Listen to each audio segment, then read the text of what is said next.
This week with a discussion of a couple of other things with regard to risk in Markowitz's portfolio model. Let's start with talking about non-normal returns in the optimal portfolio. And it says that fat-tailed distributions can result in extreme values of VAR, value at risk, and ES, which is expected shortfall. This is a little beyond this level, of course, although we certainly could get into value at risk and talk about expected shortfall. Expected shortfall is a measurement, a risk measurement to evaluate market risk or credit risk. It's also called expected tail loss or conditional value at risk. It's a little more sensitive to the distribution. So when you remember statistics, you've got fat-tailed distributions, which are non-normal. So variance at risk, value at risk is one way to look at that, and expected shortfall is another way to look at that. They're similar, but not exactly the same. They also encourage smaller allocations to the risky portfolio. So if you don't have a normal distribution, you want to hedge a little bit off the risky portfolio because there are outliers. There are bigger events out there, and we've certainly seen some of them in our lifetimes, or most of our lifetimes, that are big events that would not necessarily give you a normal distribution. It also says if other portfolios provide sufficiently better value at risk or expected shortfall values than the mean variance efficient portfolio, we may prefer these when faced with fat-tailed distributions. So we're not going to get into calculating value at risk or expected shortfall, but know that there are other issues with regard to Markowitz's model that weren't covered in the model that could be covered by other models. In addition to that, we want to talk a little bit about risk pooling, which is merging uncorrelated or risky projects as a means to reduce risk. So it increases the scale of the risky investments because you're adding additional assets, but if they're uncorrelated, that can also reduce the risk.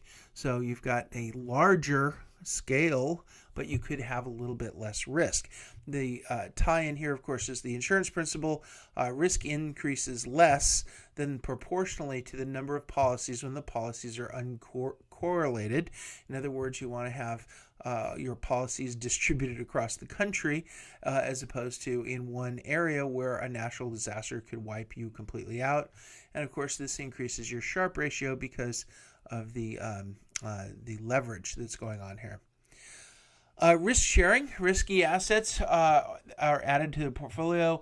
The portion of the pool is sold to maintain a risky portfolio of a fixed size. So it's common to have insurance, and then it's also common to have reinsurance.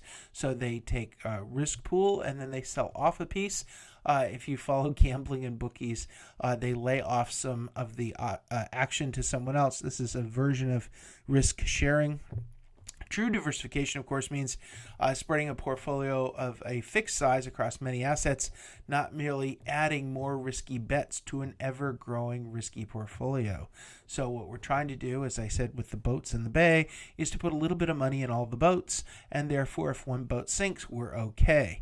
What we don't want to do is merely keep adding more boats and have a problem in the bay. So you can kind of look at it that way. You want to share risk. You want to diversify your risk, but it's not simply adding more risky bets. You want more risky bets that aren't in the same bay. That would be helpful. So investment in the long run, you've got a short-term, long-term strategy that you need to talk about. The long-term strategy we're going to talk about is for 2 years. The long-term strategy is riskier. Why is it riskier? Because you can withstand the volatility, for one. Time diversification is not true diversification. The risk can be reduced by selling some assets in year 2. If you think about risk diversification over the long term, you can adjust. You've got time. You don't have to have your money right away. If you make a mistake or something goes wrong, you have time to recover.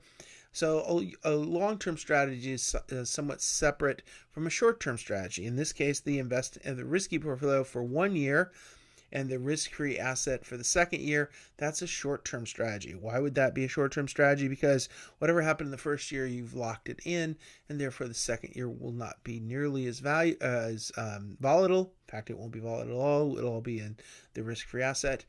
So in the long run, you are probably going to invest more into risky assets.